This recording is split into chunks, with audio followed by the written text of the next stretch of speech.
Alejandro Figueroa por apoyarnos en este esfuerzo educativo en dos líneas.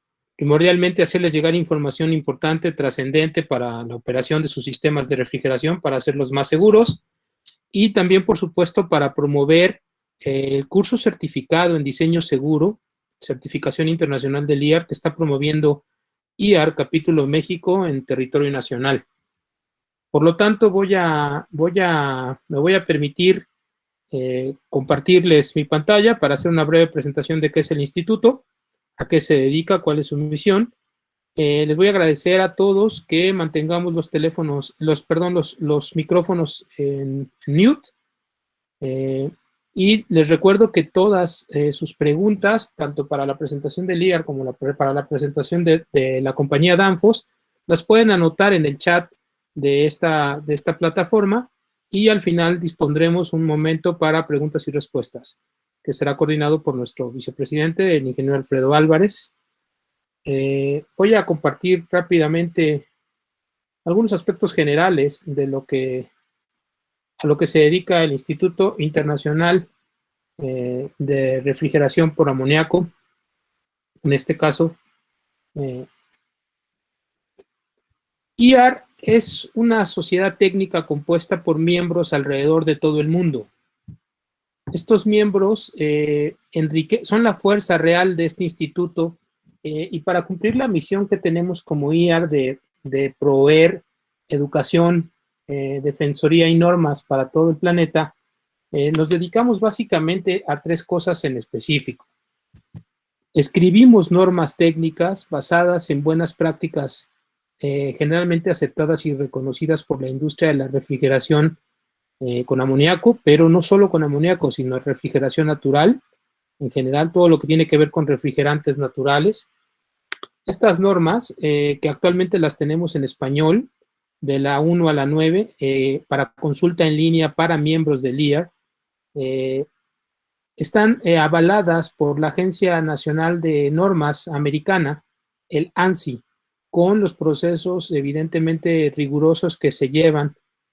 ANSI encarga al IAR para realizar todas estas normas, que son recomendaciones mínimas de seguridad y de operación de sistemas de refrigeración con amoníaco como refrigerante.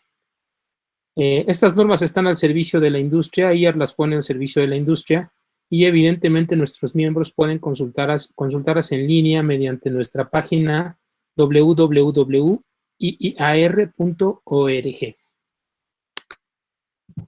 La otra cosa a la que nos dedicamos como instituto es evidentemente a la educación, y para ello tenemos dos canales. Uno de ellos son nuestras guías o libros físicos que producimos para la industria. Entre ellos podemos destacar evidentemente uno que es conocido a nivel mundial, es nuestro manual de tuberías o cañerías, el manual del CO2 y el manual de administración para refrigeración con amoníaco.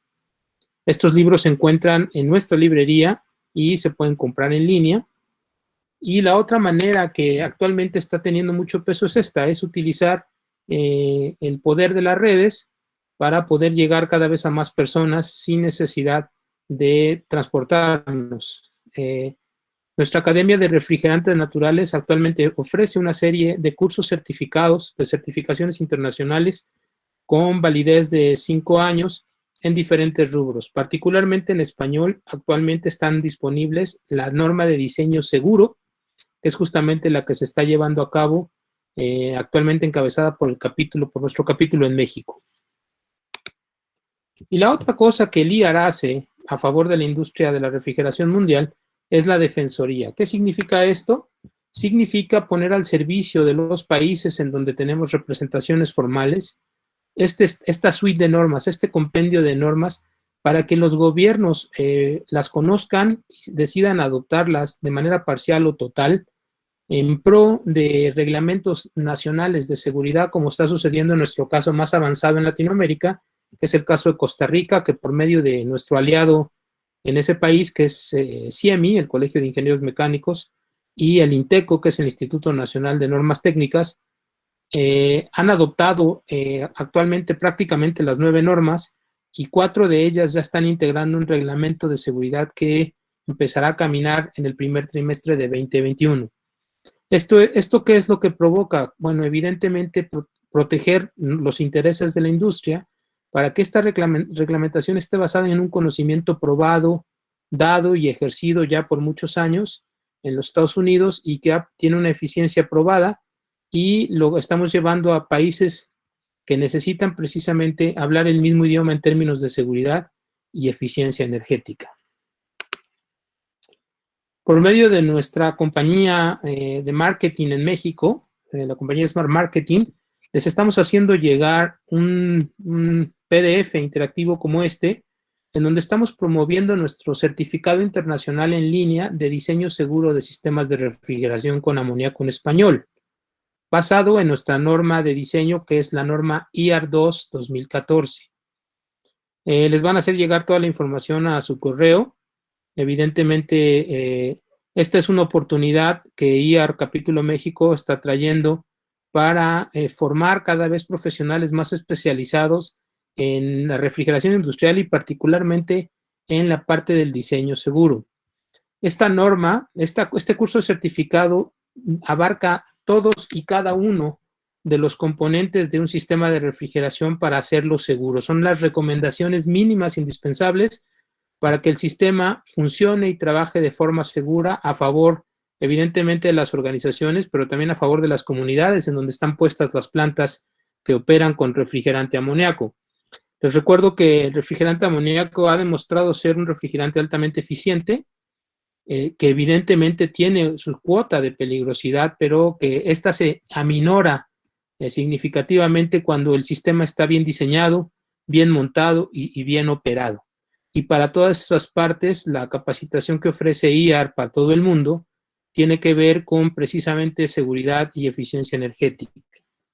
En este curso certificado que estamos promoviendo en México, se aprenden todas las consideraciones de diseño e instalación que afectan a la construcción de un sistema, los requisitos de seguridad para todos y cada uno de los componentes que integran dicho sistema, y aparte se aprenden metodologías de cálculo y ejemplos prácticos para practicar todo lo aprendido en este curso certificado.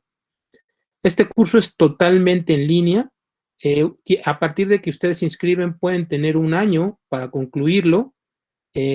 Abarca 8 módulos y en estos 8 módulos se ven todos los capítulos y apéndices de la norma, y el alumno va marcando su propio ritmo de aprendizaje. Está abierta la plataforma de aprendizaje del IAR las 24 horas del día por todo ese año, para que sea el mismo alumno el que establezca sus ritmos de trabajo y pueda ir avanzando. Cada módulo trae una prueba corta de 5 preguntas y al final de los 8 módulos hay un examen general de conocimientos. Si este es aprobado con el 80%, el IAR le envía hasta su dirección personal de correo o la que haya registrado al inscribirse al curso su certificación internacional, que es reconocida alrededor del mundo y que tiene una validez de 5 años. Sin duda, quien accede a esta información se vuelve un activo valioso dentro de sus organizaciones, porque siempre es necesario, cuando estamos hablando de refrigerante amoníaco, tener un experto en el diseño seguro y en la operación del sistema.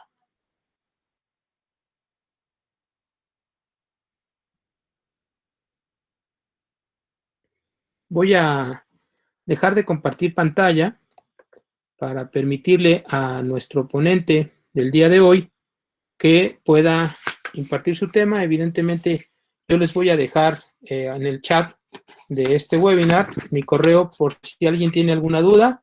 Inmediatamente lo voy a contactar para ampliar la información de lo que necesiten.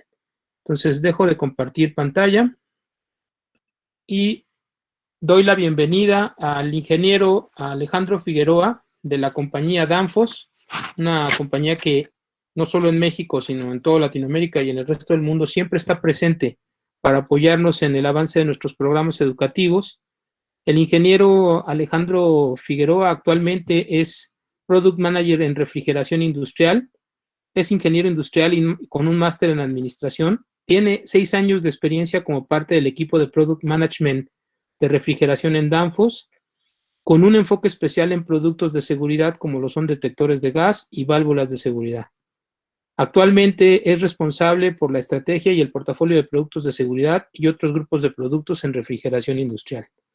Alejandro, sin más que agradecerte, te doy la palabra y les deseo a todos que este espacio de formación sea provechoso. Federico, muchas gracias. Buenas tardes a todos. Confírmame nada más cuando ya puedan ver mi presentación y empezamos de ahí. Listo, Alejandro, ya se ve. Te escuchas muy bien también.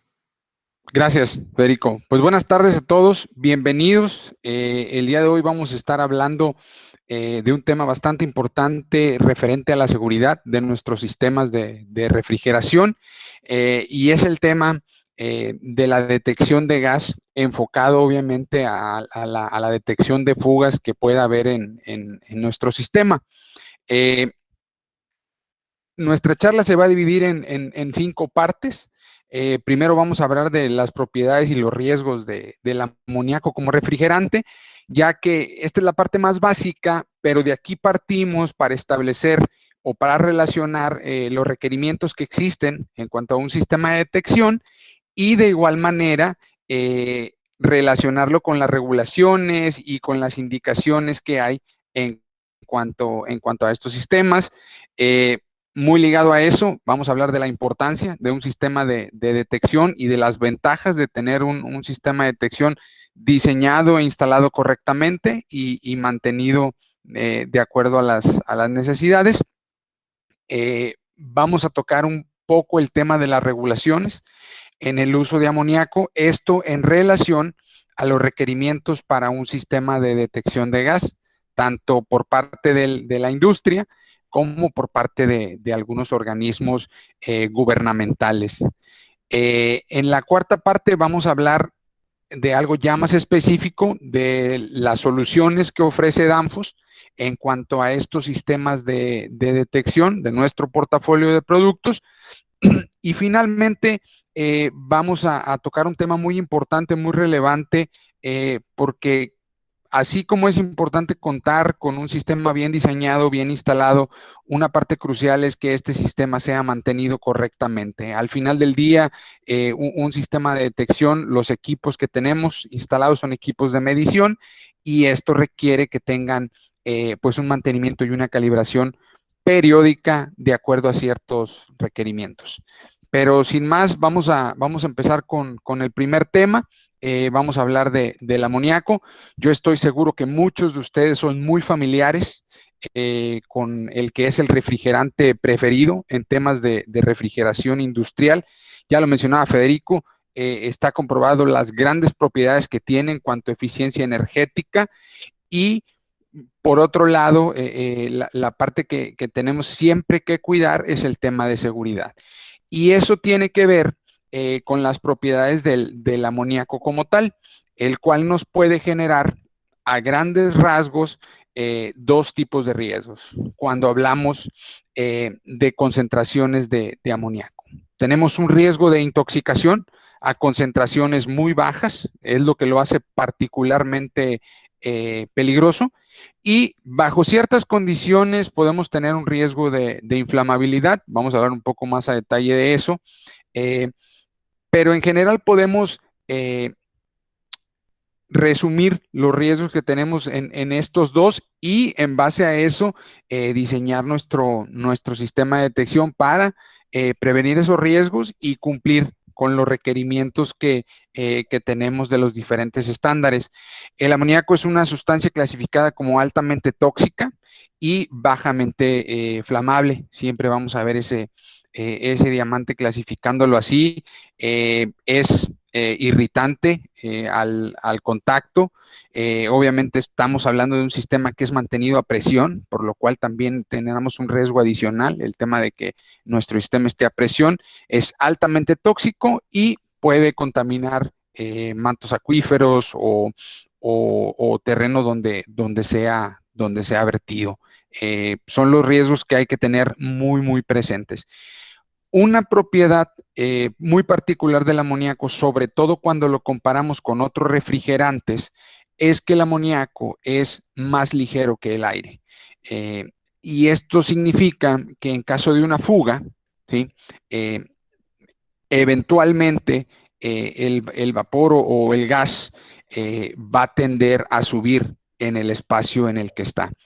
Esto es muy importante porque es diferente a la mayoría de los demás refrigerantes, pero además también muy importante porque sienta las bases para definir criterios de ubicación y de cantidad de equipos que nosotros necesitamos en nuestra instalación para detectar este tipo de fugas. Entonces, lo que hay que recordar aquí, el mensaje es recordar que el amoníaco es más ligero que el aire, por lo tanto, eventualmente va a subir en el espacio en donde esté. Y que tenemos dos riesgos principales, un riesgo de intoxicación y un riesgo de inflamabilidad que es bajo ciertas condiciones, pero también tenemos que ocuparnos de ello. Pasando un poco al detalle y hablando del riesgo de intoxicación, que esto es lo primero que tenemos que tener en cuenta, una aclaración muy importante y algo que juega a favor del amoníaco es que es autoalarmante por el olor. Tiene un olor muy penetrante.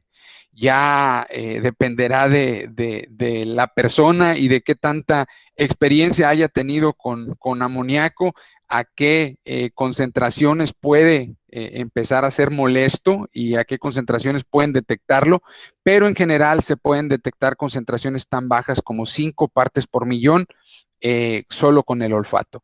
Entonces, esto es una ventaja cuando comparamos con otros refrigerantes que son completamente inodoros y que pueden causar un problema de desplazamiento de oxígeno, generar bolsas de gas y personas que pueden estar en riesgo en esas situaciones. En este caso, por ese lado no tenemos ese problema, tiene un olor muy penetrante y es algo que debemos definitivamente tener en cuenta.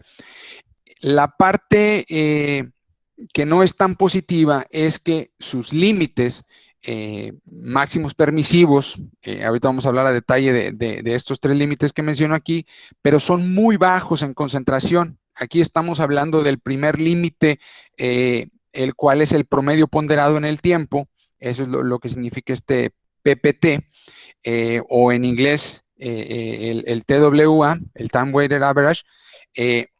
Esto significa que 25 partes por millón es la máxima concentración que una persona puede tener en su área de trabajo, en donde pasa una jornada completa de trabajo. Entonces, ninguna persona debería de trabajar en un área donde hay una concentración por arriba de los 25 partes por millón. En el corto plazo, esas 25 partes por millón no representan un riesgo directo a la salud, pero en el largo plazo pueden llegar a representarlo. Entonces, el primer nivel que siempre debemos tener en cuenta son 25 partes por millón. Ese es el promedio ponderado en el tiempo. Vamos a encontrar diferentes referencias a este mismo valor, pero en general los diferentes institutos y las diferentes normas van a estar de acuerdo en que las 25 partes por millón es el primer nivel en el cual debemos de monitorear nuestras concentraciones. Después tenemos un segundo nivel que es el límite máximo permisivo igual para una exposición a corto plazo. ¿Sí? Esta ya no es una exposición de una jornada de trabajo completa, de hecho está muy específicamente definida, dice que no se deben de exceder 15 minutos de exposición y que solo podemos tener estos periodos 4 veces por jornada. ¿Sí? Entonces, este es el límite en el cual el amoníaco o la concentración de amoníaco por encima de las 35 partes por millón va a empezar a tener un efecto negativo en la salud. Y es también un nivel importante que debemos de monitorear. Pasando al tercer nivel que tenemos aquí, y esto es normalmente conocido en inglés como el IDLH, pero el significado de esto es que es el nivel en el cual el amoníaco representa un riesgo para la vida de manera inmediata, ¿sí? Y son 300 partes por millón, ¿sí? Aquí la definición que podemos encontrar dice que es la concentración máxima en la cual si te expones más de 30 minutos, los síntomas que presentas o la afectación a la salud pueden ser irreversibles, ¿sí? Y esto se usa para determinar, por ejemplo, el tipo de respirador o el tipo de máscara o el tipo de filtro que nosotros necesitamos tener para trabajar en una área que tiene estas condiciones. La relevancia de estos niveles es que van a definir los requerimientos, tanto cuando hablemos de una norma como las de los estándares del IAR, como los requerimientos de algunos estándares nacionales o gubernamentales. De igual manera, si volteamos a ver a otros estándares como los europeos, también van a coincidir en esto, los estándares internacionales como el ISO, son comunes en cuanto a los niveles que tenemos que monitorear para garantizar la seguridad de las personas en cuanto a un riesgo de intoxicación. Entonces, 25 partes por millón, la exposición en el largo plazo, 35 en un plazo corto y por arriba de los 300 ya tenemos un riesgo inmediato para la salud. Adicionalmente a esto, a esa concentración, ya las molestias pues tienden a ser bastantes considerables. La molestia del olor, los ojos se secan muy fuertemente debido a la afinidad que tiene el amoníaco con la humedad, empezamos a llorar y se dificulta bastante estar en una condición de este tipo. Y por eso vamos a ver más adelante cómo los requerimientos tienen que ver con este nivel y con prevenir que una persona llegue a experimentar este nivel. Eso es por el lado de un riesgo de intoxicación. Si nos vamos a un caso un poco más extremo, pues tenemos que ser conscientes de que el amoníaco a concentraciones muy bajas, hablando, por ejemplo, del 1% en volumen, que es equivalente a 10,000 partes por millón, ya puede ser letal, ¿sí? A una concentración del 1%, respirar esa concentración puede causarnos la muerte, por lo cual tenemos que ser muy cuidadosos de no llegar a esas concentraciones. Y solo como referencia, cuando hay una fuga que pueda ser muy grande, si nosotros alcanzamos a ver en el ambiente, si alcanzamos a ver digamos, esa nube blanca que se empieza a generar, esa nube que puede verse, una vez que se pueda ver, quiere decir que la concentración que tenemos ahí ya es por lo menos del 3 o 4% de amoníaco. Entonces, la indicación aquí es, bajo ninguna circunstancia, tratar de pasar sobre una fuga que es visible, ¿sí? Sobre una nube que podemos ver. La concentración que ahí existe está muy por encima de lo permitido y puede tener riesgos muy grandes. Ese sería el comentario en cuanto al tema de intoxicación. Como pueden ver, los riesgos son bastante grandes, pero el conocerlos y el tener sistemas y instrucciones muy detalladas con respecto a esto reduce en sí los riesgos de un accidente al mínimo y nos garantiza que estamos trabajando en un área segura y en un sistema que tiene las medidas adecuadas para prevenir cualquier tipo de accidente. Entonces, eso es en cuanto a intoxicación. Si pasamos al tema de la inflamabilidad, ¿sí? El amoníaco no es fácil quemarlo y no es fácil que mantenga la combustión. Necesita ciertas condiciones particulares para ser inflamable. Sin embargo, es una posibilidad y ha habido casos, desafortunados accidentes, donde ha habido explosiones causadas por fugas de amoníaco. Tiene una ventana de flamabilidad que trato de ejemplificar aquí. El límite inferior está entre el 14 y el 16% en porcentaje volumen. ¿Por qué entre 14 y 16? Aquí no estamos completamente alineados los diferentes estándares y los diferentes clasificaciones del amoníaco. Algunos lo definen en 14, otros en 16. El valor está entre ese rango, pero tiene mucho que ver con las condiciones ambientales en las cuales está sucediendo la fuga. Y una nota que hacemos aquí abajo, en sistemas de refrigeración es común que el amoníaco esté mezclado con aceite. Entonces, si tenemos una fuga donde la fuga está mezclada con aceite, ese límite de inflamabilidad va a bajar aún más, ya que el aceite tiene un límite de inflamabilidad aún más bajo y al mezclarlos, pues eso va a hacer que esto se mueva un poco hacia la izquierda. Al llegar al 14%, al 14-16%, esta mezcla tiene el suficiente amoníaco y una cantidad adecuada de oxígeno, ¿sí?, para ser inflamable bajo ciertas condiciones. Al pasar la mezcla de 28% de concentración de amoníaco, eso se denomina como una mezcla rica en la cual tienes una cantidad de amoníaco muy grande que hace que el oxígeno que hay en esa mezcla ya no sea suficiente para que pueda resultar inflamable. Llamándolo de una manera, tenemos una mezcla mojada, ¿sí?, que no permite que tengamos que una fuente de ignición pueda causar una explosión. Entonces, es esta ventana en la cual el amoníaco es inflamable. Está de más decir que una vez que estamos en estos niveles de concentración, el riesgo tóxico ya está muy rebasado. Si recuerdan, hablábamos de que mucho antes del 1% en concentración en volumen, ya tenemos un riesgo letal en cuanto a intoxicación. Entonces, una vez que tenemos estas concentraciones, ya estamos hablando de un riesgo únicamente inflamable. Ya el tema tóxico ha sido rebasado por mucho. Es imposible estar en una concentración de este tamaño. Y vamos a ver más adelante algunos de los requerimientos, por ejemplo, de estándares como el IAR, en qué hacer cuando la concentración de nuestra fuga empieza a acercarse o, digamos, a tender hacia estos límites inflamables. Hay ciertos requerimientos y condiciones muy particulares para evitar que podamos tener un riesgo de una mezcla flamable.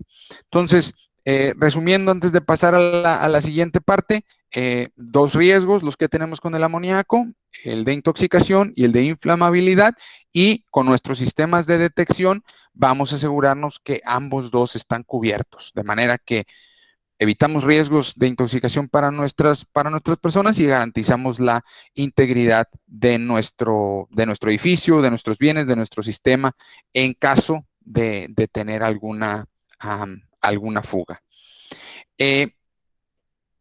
Y basado en esos riesgos, es que vamos a hablar de la importancia de tener un sistema de detección, porque definitivamente hablar de tener un sistema de detección, pues obviamente es hablar de tener un costo adicional en nuestra instalación, de tener un equipo adicional que hay que mantener, pero los riesgos que prevenimos y los beneficios que nos trae son bastante relevantes y fácilmente son pagables en este caso.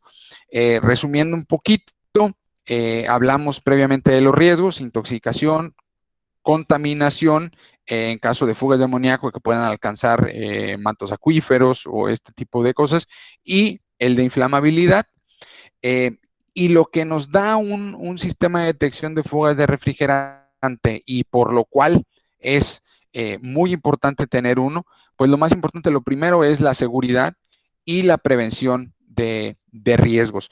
Definitivamente el tener un sistema de detección no va a prevenir las causas de las fugas. Esas causas se tienen que prevenir en temas muy importantes como el diseño, de lo cual hablaban previamente, como el mantenimiento, como las inspecciones, como la integridad mecánica de nuestros equipos, como la correcta operación. Pero en caso de que falle alguna de esas prevenciones, bueno, un sistema de detección nos va a beneficiar con alertas tempranas que nos permitan tomar acciones que prevengan condiciones que pueden ser peligrosas. Si el tema de la seguridad no nos termina de convencer, lo cual es lo más importante, tenemos que recordar que hay requerimientos legales que nos piden que tengamos un sistema de detección. Vamos a hablar un poquito acerca de qué específicamente es lo que nos pide, Pero esto es bien importante recordarlo porque el no cumplir con estos requerimientos, dependiendo obviamente del país en el que estemos hablando, va a tener diferentes repercusiones, pero va a tener repercusiones que son definitivamente negativas para nuestra instalación. Y finalmente, podemos hablar de algunos ahorros, los cuales voy a mencionar en la siguiente diapositiva, que pueden ser tanto en relación como a prevenir pérdidas de eficiencia en nuestro sistema, como al tema de los seguros de nuestras mercancías, de nuestros edificios, de nuestros procesos. Estas serían las razones más importantes por las cuales es necesario un sistema de detección, y yo resaltaría la primera, el tema de la seguridad, como lo más relevante aquí. Ese es el punto más importante. Pero hablando ya específicamente de esos tres beneficios, ¿cómo podemos enlistarlos o qué podemos hablar directamente? Les mencionaba, no podemos evitar una fuga a través de nuestro sistema de detección. Lo que sí podemos tener es una alerta temprana, una alerta antes de que tengamos condiciones potencialmente peligrosas y que nos permita tomar acciones tanto automatizadas como acciones manuales que disminuyan la magnitud de una fuga. ¿Y a qué me refiero con acciones automatizadas o acciones manuales? Bueno, pues si tenemos una fuga en un evaporador, llamémoslo así, de algún cuarto, pues una acción automatizada podría ser cerrar el líquido que está siendo alimentado a ese evaporador, de manera que limitamos la magnitud de la fuga. Podemos también seccionar un sistema en caso de que tengamos la fuga en una parte en específico, tanto con nuestras válvulas automatizadas como con nuestras válvulas manuales. Podemos seccionar el sistema de manera que la fuga sea limitada a esa parte del sistema. Esas son las ventajas que nos da un sistema de detección que nos permite actuar de manera anticipada a esas condiciones potencialmente peligrosas. La parte más importante es proteger a las personas de la falta de oxígeno y de gases tóxicos.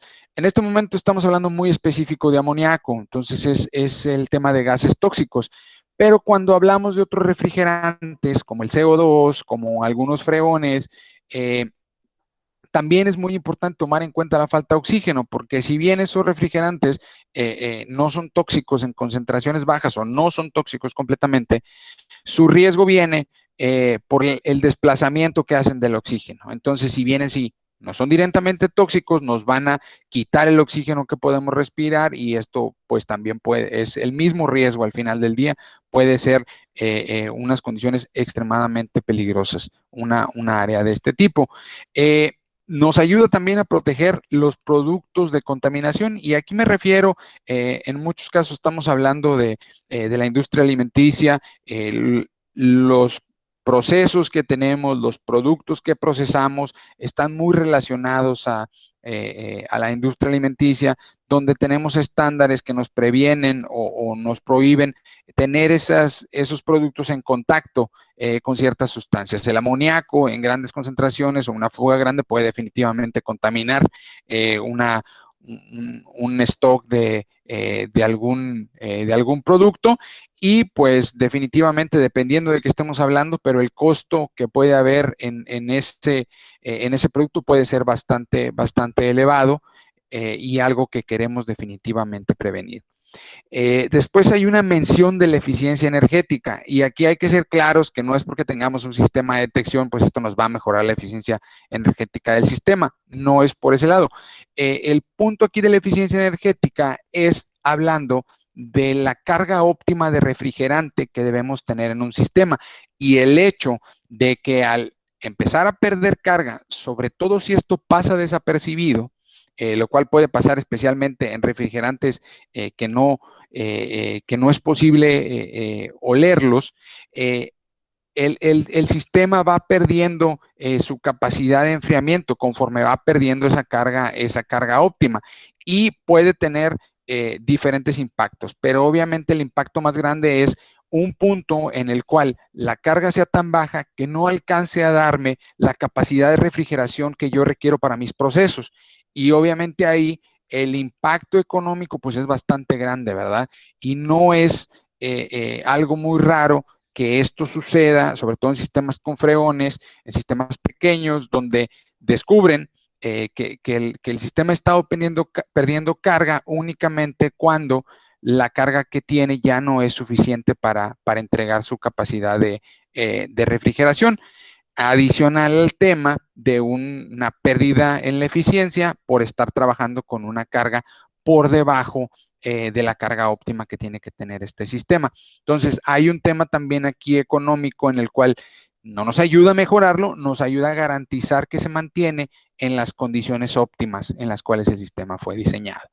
Y por último, tenemos el tema de las primas de seguros. De igual manera que las aseguradoras tienen una tarifa especial o una prima especial para edificios que cuentan con un sistema de detección de incendios para evitar los riesgos de un incendio.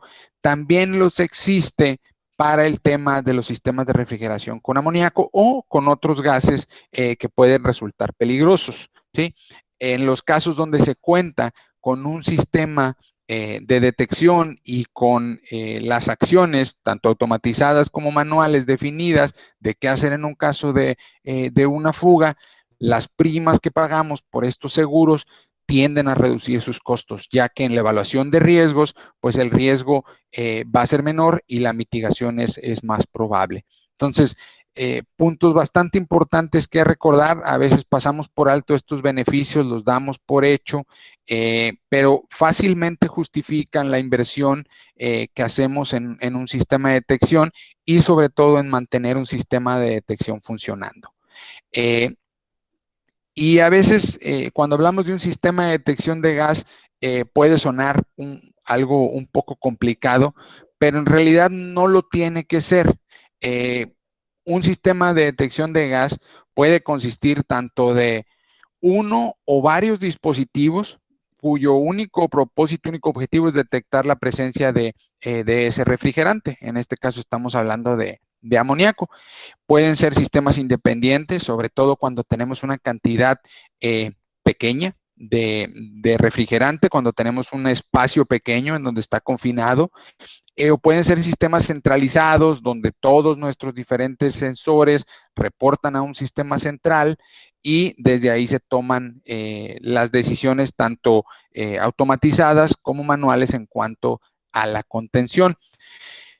Dependiendo de los estándares en los cuales busquemos los requerimientos, va a haber diferentes acciones que tienen que ser tomadas en caso de una fuga. En una diapositiva vamos a ver un ejemplo, pero lo que hay que resaltar aquí es que los sistemas de detección deben ser diseñados de acuerdo a las necesidades de la instalación, ¿sí? Instalaciones muy grandes definitivamente requieren o tienden a ser sistemas centralizados, es más fácil controlarlos. Instalaciones pequeñas donde nuestro refrigerante está confinado a ciertos espacios pueden funcionar perfectamente con sistemas independientes siempre y cuando cumplan con los requerimientos de las regulaciones y de diseño. Pero el punto más importante aquí es que podemos diseñar un sistema muy sencillo que no genere, digamos, costos adicionales a lo estrictamente necesario, pero que cumpla con los requerimientos de estas regulaciones. Y he mencionado bastantes veces el tema de las regulaciones. Esto es esencialmente lo primero que volteamos a ver cuando queremos saber qué es lo que requiere mi sistema en cuanto a detección de amoníaco. El tema de las regulaciones, en general lo podemos dividir en dos partes. La primera parte son los estándares de la industria, de la refrigeración industrial. En nuestra zona, el estándar y la organización que tiene la mayor presencia, pues es el IAR y los estándares del IAR dedicados. Si vamos a otras regiones, vamos a encontrar otros estándares, pero en realidad los requerimientos son muy parecidos, aun y cuando tienen sus variaciones en algunas cosas muy particulares. en general los requerimientos van a ser muy similares. Entonces, hablando primero de los estándares de la industria, en la siguiente diapositiva vamos a hablar de los estándares de los países en específico, de los estándares por parte del gobierno, ¿sí? Que también son muy importantes. Pero hablando primero de los estándares de la industria, para nuestra región vamos a enfocarnos en el estándar ANSI IR2 y más adelante vamos a mencionar también el número 6, que es referente al mantenimiento. Pero si buscamos en el estándar IR2 los requerimientos para nuestra detección de amoníaco, vamos a encontrar muchos detalles, nos va a dar los requerimientos para cuartos de máquinas, los cuales son muy importantes, los requerimientos para sistemas autocontenidos, los requerimientos para áreas que no son un cuarto de máquinas, pero que igual tienen alguna parte del equipo, como las áreas refrigeradas, donde tenemos evaporadores y refrigerante pasando por ahí, pero en general nos va a requerir que las áreas donde tenemos partes del equipo de refrigeración cuenten al menos con un detector, con un sensor de fugas, con un sensor de amoníaco. Y nos va a requerir también cuáles son los diferentes niveles en los cuales tenemos que monitorear y tomar acciones en cuanto a una fuga. Y aquí uso el ejemplo del cuarto de máquinas porque este es el ejemplo más completo donde tenemos diferentes niveles, porque tenemos grandes concentraciones de amoníaco y aquí es donde le ponemos, digamos, más atención a los diferentes niveles. Entonces, en un cuarto de máquinas, el requerimiento que nos hace el IAR es que monitoremos 3 niveles. El primer nivel son 25 partes por millón y si ustedes recuerdan, este es el límite ponderado en el tiempo. Este es nuestro primer nivel que no debemos de cruzar. Y nos dice, adicional a eso, cuáles son las acciones que tenemos que tomar. Nos dice, hay que tener una alarma visual y audible dentro del cuarto de máquinas y fuera de cada entrada. Esto para hacer saber a las personas que están adentro que hay un riesgo, pero también para prevenir que personas entren al área cuando existe un riesgo. Hay que mandar una alarma a una ubicación monitoreada. Esto sería pues donde tengamos nuestro cuarto de control. Y en caso de tener ventilación que no esté diseñada para trabajar con amoníaco, esta tiene que ser detenida, ¿sí? Esos son los requerimientos a 25 partes por millón. Es nuestro primer nivel. Si la concentración sigue subiendo y llega a 150 partes por millón, entonces el requerimiento aquí es empezar nuestra ventilación de emergencia para prevenir que la concentración en ese cuarto de máquinas siga subiendo, ¿sí? Si esto no es exitoso o la fuga es muy grande de manera que no podemos ventilar el espacio, tenemos que tener un último nivel, llamémoslo así, de defensa, que es a un máximo de 40,000 partes por millón, ¿sí? Me faltó mencionar aquí la razón de los 150 partes por millón, si me regreso un poquito, la razón de estos 150 partes por millón es el 50% del nivel al cual el amoníaco es inmediatamente peligroso para la vida, que eran 300 partes por millón. Entonces el requerimiento es a la mitad de eso hay que empezar la ventilación de emergencia. Una vez que llegamos a 40,000 partes por millón, tenemos que desenergizar compresores, bombas de refrigerante y solenoides normalmente cerradas. ¿A qué se refieren estas 40,000 partes por millón? Esas 40,000 partes por millón es el 25% de nuestro límite bajo de inflamabilidad. Si recuerdan, hablábamos de 14, 16%, en el IAR tomamos como ese 16%, 160,000 partes por millón, y nos dice que al 25%, como máximo, tenemos que desenergizar todos estos equipos y toda fuente que me pueda causar una ignición dentro de ese cuarto de máquinas. Entonces, los primeros 2 niveles son referentes al tema de la toxicidad del amoníaco y el tercer nivel es enfocado a prevenir una explosión en esa en esa área.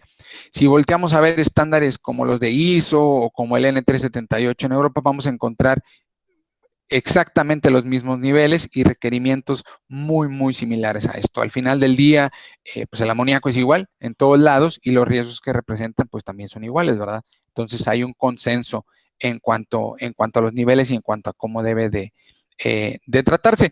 Va a haber algunos estándares específicos donde vamos a encontrar algunos requerimientos adicionales, pero en general yo diría estos son los requerimientos básicos que vamos a encontrar para un sistema de detección de refrigerante. Pasando al siguiente punto, es referente a las regulaciones nacionales. Y aquí tomo el ejemplo de México, pero en cualquier país en el que tengamos nuestro sistema o estemos instalando un sistema, vamos a tener también requerimientos por parte de las organizaciones gubernamentales locales por el hecho de que el amoníaco es clasificado como una sustancia peligrosa. Y siempre tenemos una norma en cómo manejar estas sustancias peligrosas, estos agentes químicos, tanto por el tema de transporte como por el tema de los centros de trabajo y de las condiciones de salud. Entonces, en México, estas son las dos normas oficiales que hacen referencia al amoníaco. No son las únicas, existen otras normas también, estas son algunas de las más relevantes.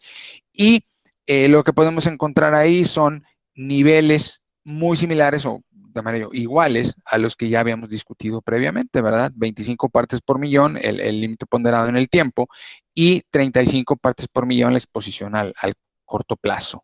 Y aquí menciona algunos de las alteraciones o efectos que puede tener en la salud, los cuales mencionábamos previamente.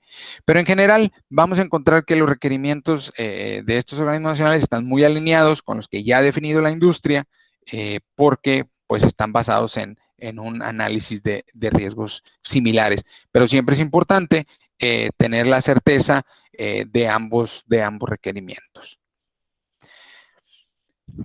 Dejando un poco atrás el tema de las propiedades del amoníaco, el tema de por qué tenemos que tener un sistema de detección y en cuáles son los requerimientos, ahora voy a pasar a hablar muy en específico de cuáles son las soluciones que nosotros como Danfoss ofrecemos para cumplir con estos requerimientos, cuáles son los equipos que nosotros tenemos y cómo estos pueden ser usados para cumplir con estos distintos requerimientos y para cumplir con diferentes tipos de diseño que sean requeridos dependiendo de la instalación. Lo primero que me gustaría mencionar aquí es, tenemos una plataforma, un portafolio bastante nuevo, tiene por ahí de 2 años que lanzamos este nuevo producto. Danfoss ha venido vendiendo detectores de gas por los últimos 14, 15 años, pero recientemente cambiamos completamente nuestra plataforma, cambiamos de una plataforma análoga, que es lo que mayormente encontramos en el mercado, a una plataforma digital que nos permitió solucionar ciertos detalles conocidos en cuanto a la detección de gas, ciertos retos, y nos permitió incorporar nuevas funcionalidades que creemos tienen un valor bastante alto para nuestros clientes. El primero es en el tema de la fácil instalación y la configuración. Los detectores de Danfoss son digitales, vienen preconfigurados y precalibrados. La idea aquí es que son equipos que pueden ser instalados y puestos a funcionar sin la necesidad de ajustes mayores bajo condiciones normales. Tienen diferentes modos de comunicación. Es muy conocido usar una comunicación análoga en el 4A20, por muchos años ha sido el estándar de la industria, pero hoy en día vemos beneficios en usar comunicación del tipo serial, por decir un ejemplo, lo que nosotros tenemos es RS485 con un protocolo Modbus RTU, los cual nos permite, por un lado, transferir más información, tener más información de nuestros equipos y por el otro lado, pues ahorrar en temas de instalación y de los requerimientos de cableado. Hay equipos que son adecuados para una solución independiente con control local, hablando de relevadores, o equipos que no tienen control local y que necesitan ser conectados a un sistema central. Esto es lo que hablaba anteriormente de el diseño del sistema debe de hacerse de acuerdo a las condiciones de nuestra instalación. Con este portafolio, pues ofrecemos diferentes opciones. Y si vamos hablando de un sistema central, pues ofrecemos una solución que puede manejar hasta 96 sensores en una línea serial, lo cual hace bastante sencilla una instalación y nos cubre pues prácticamente cualquier aplicación, hablando de 96 sensores en un sistema centralizado. La parte más importante, la seguridad, son equipos que tienen sistema de autodiagnóstico, ninguna falla pasa desapercibida. Si el sensor falla, lo va a reportar de distintas maneras, en la comunicación, en su pantalla, en una luz LED, pero nos va a hacer saber que tiene un problema. Tenemos sensores con compensación de temperatura. Este era un problema y en algunos casos sigue siendo para algunos equipos en aplicaciones de refrigeración, donde los sensores pues son calibrados bajo condiciones de laboratorio y una vez que son instalados, por ejemplo, en áreas refrigeradas o en túneles de congelación, pues experimentan condiciones muy distintas a las cuales fueron calibrados. Y por ello necesitan ajustes constantes o nos generan problemas de falsas alarmas cuando esos túneles entran en mantenimiento, la temperatura sube, hay cambios muy drásticos y es un problema que ha sido conocido por bastante tiempo. Entonces, la manera en la que lo hemos solucionado, pues hemos incluido una compensación de temperatura, que significa cada sensor de gas tiene también un sensor de temperatura incluido y la medición está compensada dependiendo de la temperatura en la que esté, ya que conocemos cómo la temperatura afecta la lectura en los sensores. Entonces, la promesa aquí, el objetivo es que tengamos una lectura estable, independientemente de los cambios de temperatura que podamos tener en el ambiente. Y un sistema que nos permite hasta 4 diferentes niveles de alarma, lo cual es más que suficiente para cumplir con los requerimientos que tenemos. La última parte, después de una fácil instalación, una seguridad garantizada, es el tema del mantenimiento. Desafortunadamente es bastante común que tengamos equipos que fueron instalados en un sistema correctamente diseñado, pero al paso del tiempo, por la dificultad que representa, no fueron mantenidos de manera correcta.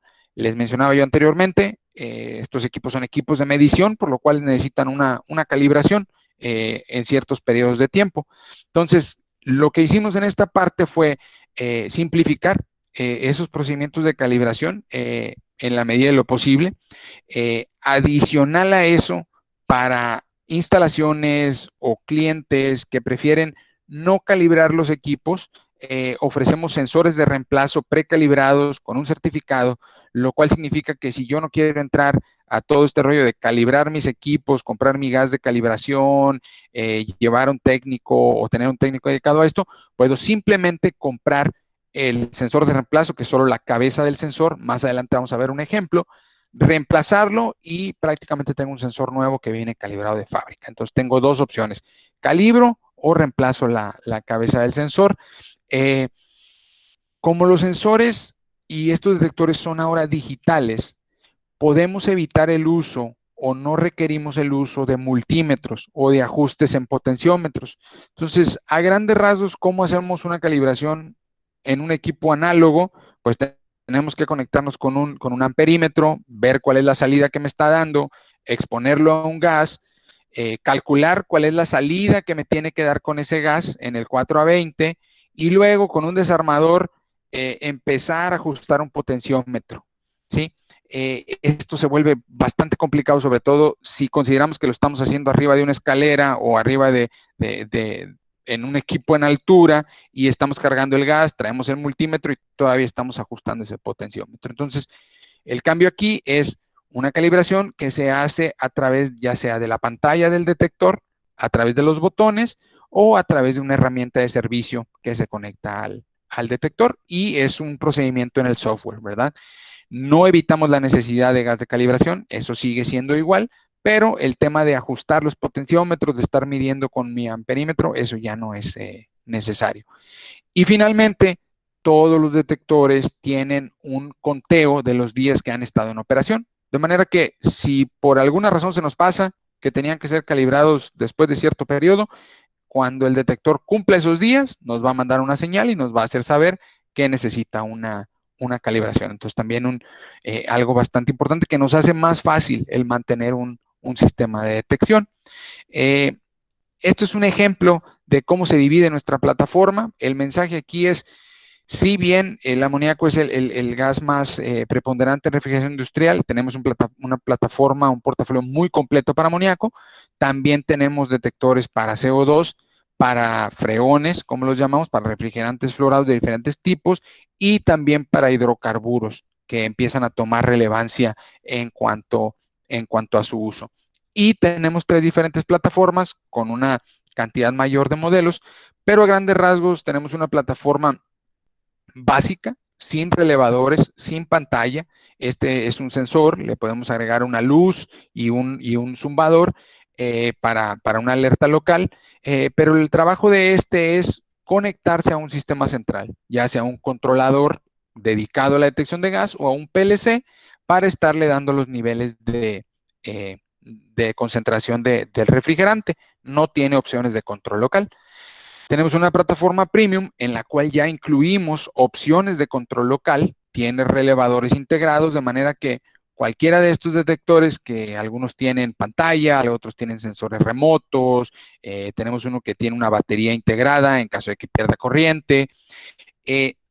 Todos estos detectores premium tienen relevadores integrados, por lo cual independientemente pueden controlar sirenas, pueden apagar equipos, pueden prender ventiladores, pueden hacer ese tipo de funciones automatizadas de las que hablábamos, ¿sí? Y nos puede ser bastante efectivo en cuanto a costo comparado con tener un sistema central o con adicionar tarjetas de salidas digitales en nuestro PLC o ese tipo de adiciones que tenemos que hacer para agregar control. Y finalmente tenemos una unidad que llamamos Heavy Duty. Esta es una unidad a prueba de explosiones certificada ATIX y IEC EX, que es mayormente usada para el nivel de detección más alto, el nivel de detección en los 40,000 partes por millón o antes de eso, porque esta unidad puede seguir encendida aún después de que hemos sobrepasado por mucho estos niveles, ya que me garantiza que no va a generar una chispa, que no va a generar un punto de ignición. Y son requeridas en algunos países particulares y sobre todo en la industria marítima. Son bastante usados este tipo de equipos, sobre todo porque en esos casos tenemos digamos, nuestro sistema de refrigeración en combinación con otros sistemas que son altamente, llamémosle así, explosivos en cuanto al combustible que utilizan. En general, esas son las 3 plataformas. Este es un resumen visto de una manera distinta de lo que tienen, los que tienen relevadores, los que no tienen, los que tienen esa función de luz y del zumbador, los que tienen pantalla, a diferencia de los que no tienen pantalla, algunas features especiales como una batería, 2 sensores diferentes en una unidad, un sensor remoto. Todos cuentan con una protección de ingreso de nivel 65, lo cual es suficiente para las aplicaciones de las cuales estamos hablando. Lo único que tenemos que tomar en cuenta, no solo para equipos Danfoss, sino para cualquier equipo, son aplicaciones en las cuales se hacen, por ejemplo, lavados a presión, como lo son áreas de proceso de alimentos. Pues tenemos que cuidar que esa agua a presión pues no impacte directamente los sensores, ya que la presión supera la protección de ingreso IP65. Nosotros tenemos algunos accesorios para contrarrestar ese problema que tienen que ser agregados para darle mayor protección al equipo, pero en general sería la única condición de nuestras aplicaciones comunes en las cuales tenemos que tener un poco de cuidado. Comunicación, todos los detectores tienen ambas opciones, una salida análoga de 4 a 20 y su comunicación serial RS485, donde entregan la información en un protocolo Modbus RTU. Adicional a esto, pues los que tienen sus relevadores, pues también son salidas digitales, ¿verdad? Que pueden ser directamente conectadas a un equipo de PLC. En su mayoría son equipos a 24 volts, a diferencia del que tiene la batería integrada. ese funciona con 110, ya que lo que está haciendo está recargando su batería y la batería está proveyendo los 24 volts. Como les mencionaba, para el tema del amoníaco tenemos un portafolio bastante amplio, todos los equipos. Para los otros refrigerantes, la oferta es un poco más limitada en cuanto a las variantes que tenemos, y esto pues es relacionado al tema del volumen que tenemos en los diferentes refrigerantes. Adicional a los detectores, ofrecemos también un controlador dedicado a la detección de gas. Es un controlador que, como les mencionaba, puede manejar hasta 96 sensores en la comunicación serial. Podemos agregarle 32 más en la comunicación análoga en caso de ser necesario. Y por sí solo nos dan 900 metros de distancia en esa línea serial, pero podemos expanderlo hasta 7 kilómetros con los módulos de expansión que también puede tener este controlador. Tiene 4 relevadores por sí solo, así como lo vemos aquí, pero de igual manera le podemos agregar módulos de expansión y cada uno de esos le agrega 4 más. Entonces, en total podemos tener 32 relevadores, que son más que suficientes incluso para un sistema bastante grande donde tengamos muchas acciones definidas en caso de diferentes fugas.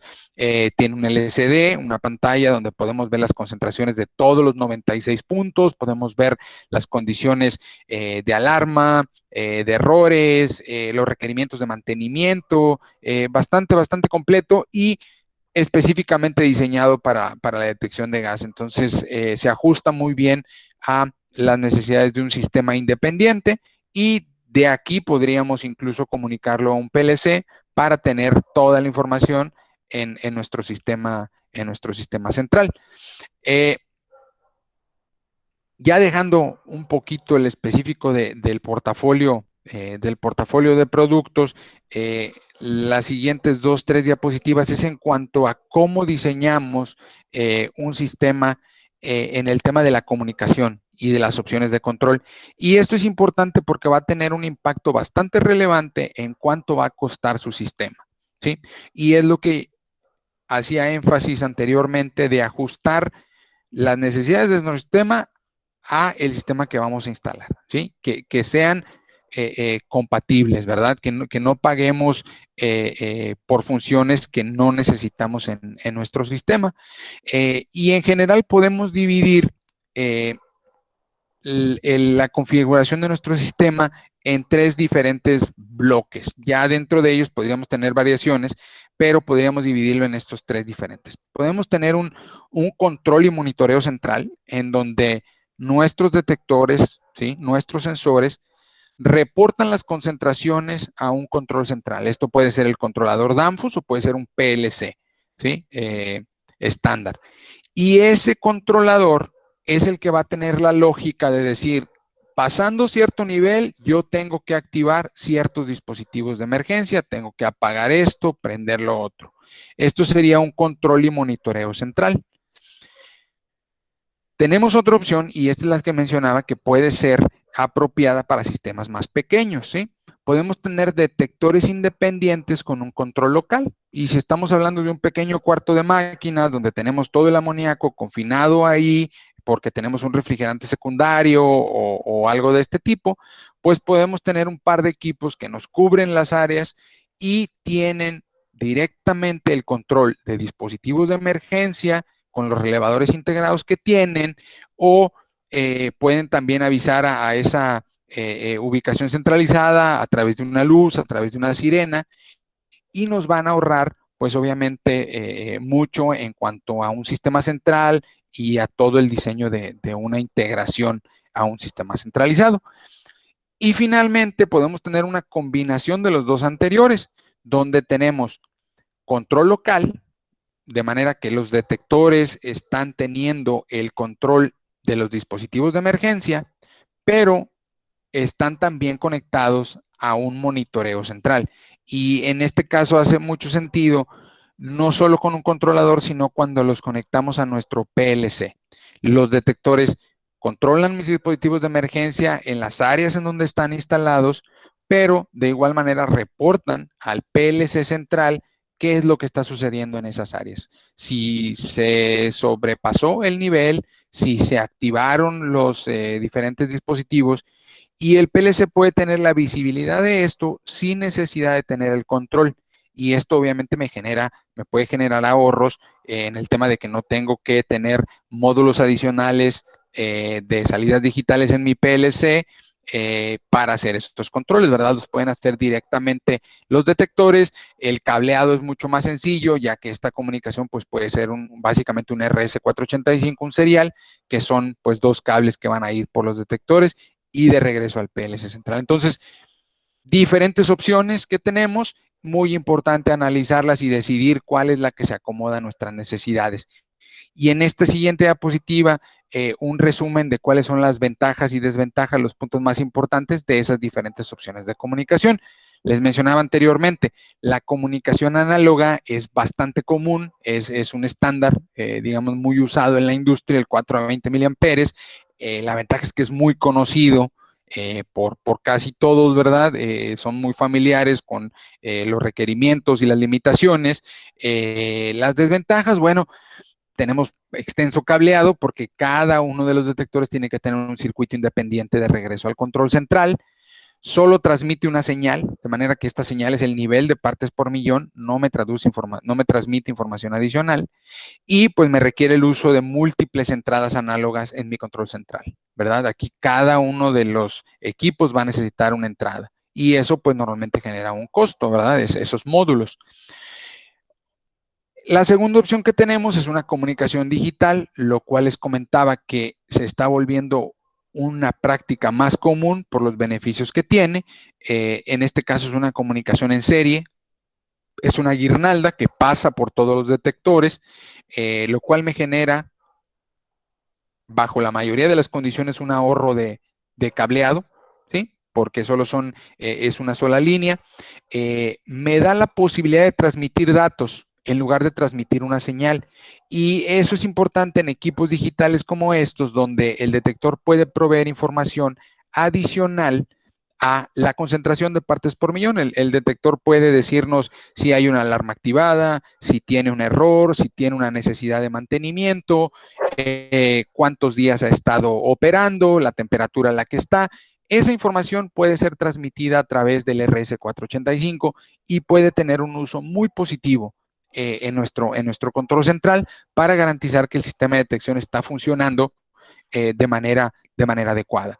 El protocolo que nosotros manejamos es un protocolo Modbus RTU, que se traduce como un protocolo abierto, con lo cual puede ser integrado a cualquier PLC del que estemos hablando, adicionalmente al control dedicado a detectores de gas. Y aquí lo único que tenemos que mencionar es que, como estamos hablando de una serie y de transmisión de datos, bueno, cada detector va a recibir una dirección distinta, y es algo que tenemos que tomar en cuenta en ubicar correctamente esas direcciones con nuestros detectores para tenerlos perfectamente ubicados en donde se encuentra cada una de las direcciones. Y finalmente, diré yo, la manera más sencilla de integrar, de comunicar, es usando las salidas digitales de los detectores, los relevadores, ¿verdad? Donde del detector le vamos a dar una señal de on-off a mi control central, decir, hay una alarma, no hay una alarma, ¿sí? En este caso, pues no tenemos un monitoreo continuo de la concentración, tenemos un monitoreo de los niveles de alarma. Me requiere pues extenso cableado, tenemos un circuito independiente por cada señal, por cada nivel que tengamos, solo me va a transmitir el nivel de alarma alcanzado, ¿sí? Y pues obviamente cada una de las señales me va a ocupar una entrada digital en el control central. Entonces, esta es una manera muy sencilla en cuanto a configuración, en cuanto a programación también, pero que va a ser algo costosa en cuanto a cableado y limitada en cuanto a la información que yo obtengo de los detectores. Pero en general, estas 3 opciones que manejamos, el mensaje aquí es el mismo. Debemos seleccionar la opción que se ajuste más a nuestras necesidades, y eso nos va a permitir ser bastante efectivos en cuanto al costo de nuestro sistema. La última parte de la presentación es en el tema de mantenimiento y de calibración. Como yo les mencionaba, son equipos de medición, por lo cual necesitan calibraciones periódicas. ¿Cuáles son esos requerimientos o de qué depende? Bueno, hay diferentes factores que tenemos que tomar en cuenta. Las legislaciones nacionales, los intervalos recomendados por el fabricante y la vida útil de los sensores. La tabla que les muestro aquí abajo es la recomendación de Danfoss en cuanto a nuestros sensores. Dependiendo del tipo de sensor, semiconductor, electroquímico, pelistor, infrarrojo, estas son nuestras recomendaciones de calibración. Vamos a encontrar información muy parecida cuando veamos otros fabricantes porque los requerimientos de calibración en su mayoría dependen del tipo de sensor más que de la marca. Entonces van a ser muy comunes y en la siguiente diapositiva, cuando hablemos de los requerimientos de los estándares para esto, pues también se van a empatar bastante con este tema. Una de las recomendaciones que decía aquí es la recomendación del fabricante por un lado y las legislaciones tanto nacionales como de los estándares. En esta diapositiva que les muestro ahora hago referencia a algunos puntos que menciona tanto el estándar IAR2, ¿sí? Como el IAR6, que es un poco más específico en cuanto a recomendaciones de inspección y de calibración. El estándar IAR2 me dice que se tiene que establecer un programa de prueba y mantenimiento de acuerdo a las recomendaciones del fabricante. Entonces aquí iríamos de regreso a nuestras recomendaciones como fabricante. Para amoníaco, los sensores más comunes son los electroquímicos, lo cual se traduce en una calibración por año. Ese es nuestro requerimiento mínimo. Y de igual manera, los detectores, cuando cumplan un año de operación, van a mandar una señal de mantenimiento, ¿sí? Una señal de que necesitan tener una calibración. Si revisamos el IAR6, que fue recientemente publicado el año pasado, vamos a encontrar una sección en el capítulo 12, donde me define recomendaciones de intervalos de inspección y calibración para detectores de amoníaco y para el sistema de alarmas. Y aquí la recomendación es que haga 2 calibraciones por año, ¿sí? Una calibración semianual, que haga pruebas de funcionamiento de los detectores. Esto es diferente a la calibración, ya que aquí se trata de exponerlo a un gas y que reaccionen las alarmas sin medir cuál es la concentración. Y también me pide una prueba de funcionamiento de mi ventilación de emergencia de manera anual, ¿sí? Entonces, a grandes rasgos, tenemos que voltear a ver los requerimientos del fabricante de nuestros equipos, ¿sí? Pero yo diría que en ninguno de los casos podemos ir más allá de un año sin calibrar nuestros equipos. Y la razón para esto es, por un lado, garantizar que siguen funcionando, ya que los detectores tienen, independientemente del fabricante, una vida útil y tienen también un desgaste por las fugas que ven, por las concentraciones a las cuales están expuestos. Y por otro lado, garantizar que la precisión de los detectores sigue en el nivel adecuado. Algunas de las ventajas con los equipos Danfoss, y esto gracias a la tecnología digital, es que podemos ver cuál es la vida del sensor. En la pantalla del detector se ve como un valor llamado sensibilidad, el cual significa qué tan sensible es al gas objetivo. Cuando el detector es nuevo es un 100%, y conforme pasa la vida, esa sensibilidad se va perdiendo.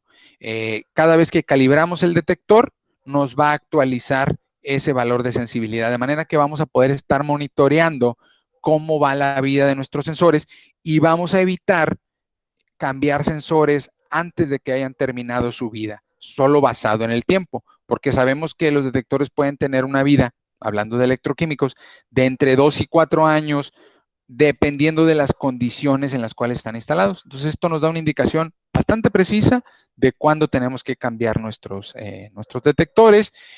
Adicional a eso, la información que ven ustedes aquí es información que podemos ver en la pantalla, pero que también podemos transmitir a un PLC, podemos transmitir a nuestro control central.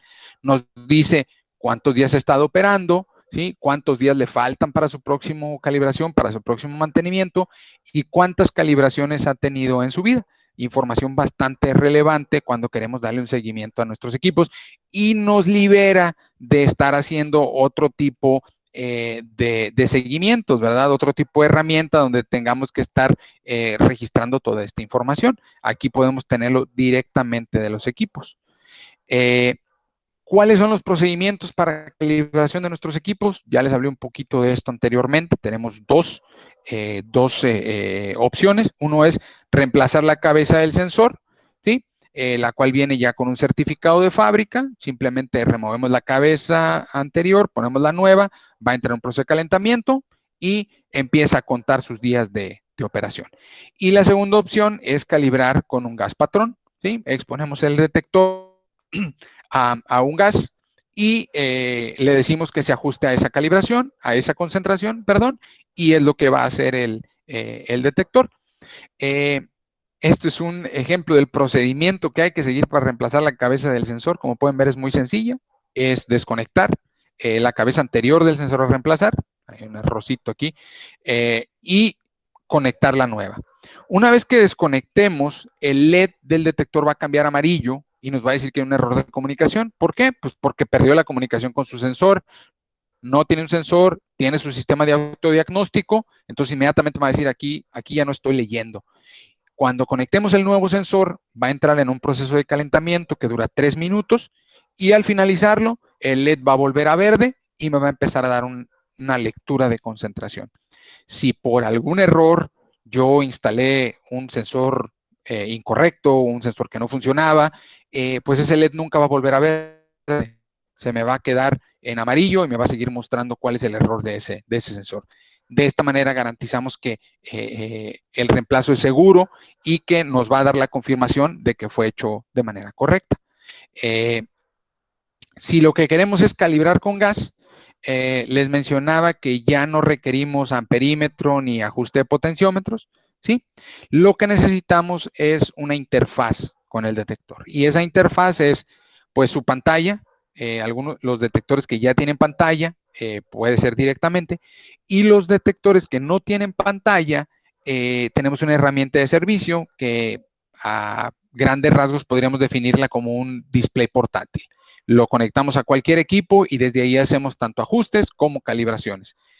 Para algo un poquito más avanzado y que nos hace todavía más sencillo estos tipos de tareas, tenemos una herramienta que conecta a los detectores con la computadora y tiene un software integrado a través del cual podemos hacer cualquier tipo de ajuste y calibraciones desde nuestra computadora. Esto nos da la ventaja de imprimir reportes de las calibraciones, pues que nos ayudan con el tema de la documentación de nuestras calibraciones, los números de serie, los valores, todo este tipo se puede hacer directamente ahí en esa herramienta de computadora. Entonces, el objetivo aquí ha sido hacerlo lo más sencillo posible para que nuestros clientes puedan llevar a cabo estos mantenimientos y puedan mantener estos equipos de acuerdo a los requerimientos. ¿Qué necesitamos para una calibración? Pues necesitamos un gas patrón, ¿sí? Que es un gas de calibración balanceado en aire y con una concentración entre 30 y 90% del rango del sensor que voy a calibrar, ¿sí? Y cuando necesitamos calibrar también el cero, pues necesitamos un gas de calibración de cero que se llama, que es básicamente una mezcla de oxígeno con un poco de nitrógeno que me simula un ambiente o me garantiza un ambiente donde hay 0% de amoníaco. En el caso del amoníaco, por las propiedades que tiene, pues a veces es fácil calibrar el cero, ¿verdad? Si lo tenemos en un ambiente donde estamos seguros que no hay amoníaco, como una oficina o un laboratorio, pues es sencillo, pero esto se hace bastante requerido cuando hablamos, por ejemplo, de calibraciones de CO2, de sensores de CO2. Ahí sí es estrictamente necesario un gas de calibración cero, donde es nitrógeno puro, básicamente, y me garantiza una lectura de cero en mi detector. Para suministrar este gas, pues necesitamos una válvula reguladora de flujo que se instala directamente aquí en la cabeza de este tanque, como lo vemos en esta foto aquí. Este es el tanque, tiene instalado su válvula que básicamente abre y cierra el flujo y tenemos un adaptador de calibración que lo que es básicamente es una manguera con un capuchón que se instala directamente en la cabeza del sensor y tiene un agujero que permite un flujo adecuado para optimizar, por un lado, el uso de gas, de manera que requieramos flujos bajos de gas y darnos el flujo necesario para hacer la calibración. La recomendación con la válvula reguladora de flujo es una válvula que sea ajustable, porque si bien los sensores de amoníaco tienen una concentración definida que necesitan, los sensores de CO2 van a tener una concentración distinta, perdón, un flujo distinto. Entonces, una válvula reguladora que tenga ajuste en el flujo es de bastante ayuda en esto para optimizar sobre todo la cantidad de gas que usamos. Y ya como última parte, hay elementos de soporte para hacer lo más sencillo posible una calibración. Y esos son videos. Hay un video de calibración, de cómo hacer una calibración desde el inicio, desde que conectamos el tanque de gas hasta que terminamos guardando la calibración en nuestro equipo. Está en nuestra página dedicada a los detectores, que es GD, de Gas Detection, IR, de refrigeración industrial, gdir.danfoss.com, y hay una sección que se llama soporte. Ahí pueden encontrar este video de calibración, adicional a otros videos de cómo hacer algunos ajustes y cómo hacer algunos cambios en la configuración. Aparte de esto, tenemos una guía de usuario donde se detalla paso por paso de manera escrita qué es lo que tenemos que seguir para hacer una calibración. Y la última diapositiva, antes de pasar a una sección de preguntas, es hay múltiple documentación y literatura en cuanto a los detectores, tanto documentación dedicada a ellos, a los equipos en particular, como la guía de instalación, guía de usuario, hoja de datos, pero también tenemos guías de aplicación que no están enfocadas en nuestros productos, sino están enfocadas en la aplicación. Y estas nos hablan de la ubicación de los detectores, de los diferentes requerimientos, de la cantidad de detectores que necesito, de las diferentes tecnologías de detección. Un documento de por ahí de 40 páginas bastante completo, que no es, digamos, específicamente al producto, sino habla de la aplicación y nos ayuda a resolver esas dudas que comúnmente tenemos cuando estamos diseñando un sistema de detección. El link es de igual manera gdir.danfoss.com, pero siempre que se encuentren en un equipo de detección Danfoss, necesiten hacer algún ajuste, no tienen la guía de usuario con ustedes, todos los equipos tienen un código QR al frente. Con nuestro teléfono, con nuestra tablet, enfocamos ese código QR y nos va a llevar directamente a esta página donde encontramos toda esta información, ¿sí? Los videos, los documentos. Entonces, si nos encontramos en una situación donde necesitamos alguna guía, el equipo tiene ahí el acceso, es ese código QR. Entonces, recordar esta parte en caso de que necesitemos accesar a alguno de estos equipos. De mi parte, eso sería todo. Les agradezco mucho el tiempo. Ahora va a haber tiempo para algunas preguntas. No sé si ya tengamos algunas preguntas aquí, o siéntanse con la libertad de ponerlas en el chat. Muchas gracias, Alejandro. Adelante, Alfredo. Sí, claro que sí. Gracias. Muchas gracias, ingeniero. Realmente tenemos pocas preguntas. Alberto dice que si mencionó que la humedad ambiental también puede igualar y bajar el límite inferior de la concentración hasta un 8%. Supongo que es en la inflamabilidad del amoníaco. Sí, y esto es parte de lo que hablábamos de las condiciones ambientales, cómo afectan este valor, y yo creo que por lo tanto es bastante importante mencionar que el requerimiento está muy por debajo de esos niveles, ¿verdad? El requerimiento está por abajo del 4%, ¿sí? En el volumen, lo cual nos garantiza que estamos todavía lejos de una condición que nos pueda generar una ignición.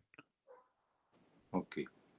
Gonzalo Miño dice, en un sistema en cascada, dióxido de carbono, amoníaco, que pudiera darse fugas leves o medias de ambos refrigerantes, ¿pudiera haber interferencia en la lectura de los sensores?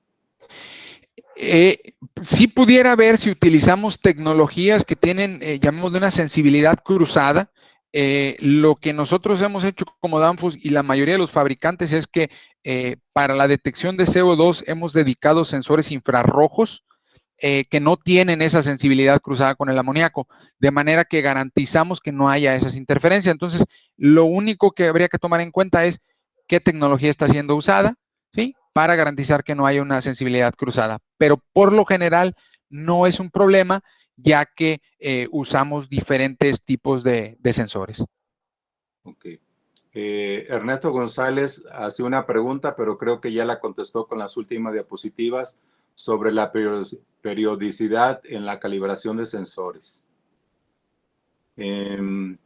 Silvia Maldonado pregunta, ingeniero, ¿puedo acoplar el sistema con cualquier marca de PLC o viene diseñada para una marca específica?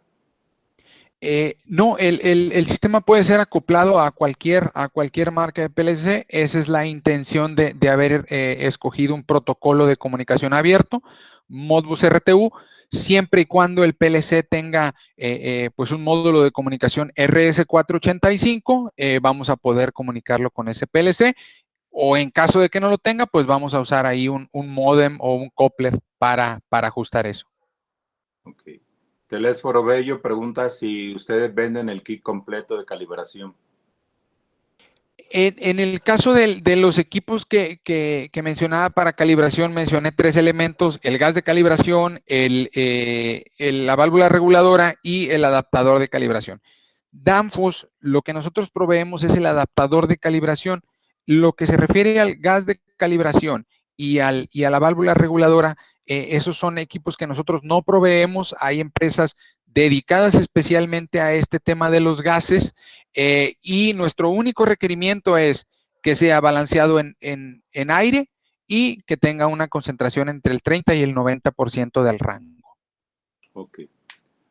Ahí Francisco Morales solicita alguna información, le vamos a pasar el correo electrónico.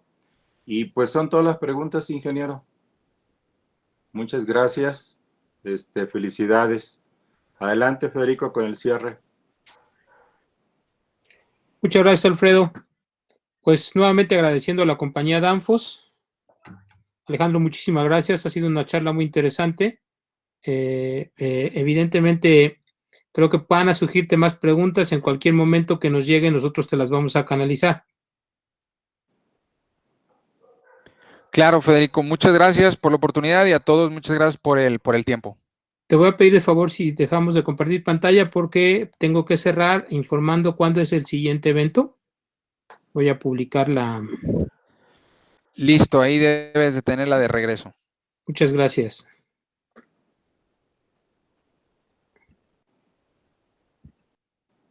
Ok.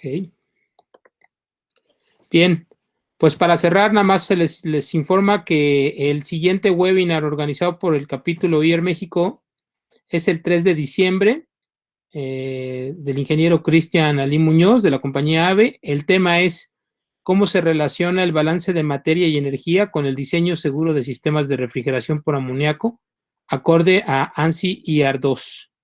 El 3 de diciembre, misma hora. Como saben ustedes, es un evento gratuito. Nuestra compañía de ventas les va a hacer llegar la invitación y se pueden registrar directamente ahí en el PDF que se les manda. Y luego el 17 de diciembre, para cerrar muy bien el año, la compañía Parker con el ingeniero Jesús Hernández, dispositivos de protección contra la sobrepresión. Retomaremos el año el 14 de enero con la compañía Emerson y el 28 con la compañía Klauger. De tal forma que los esperamos en nuestro próximo evento para seguir creciendo como comunidad y como industria nacional. Muchas gracias a todos por su tiempo, por su participación y nos vemos en la próxima.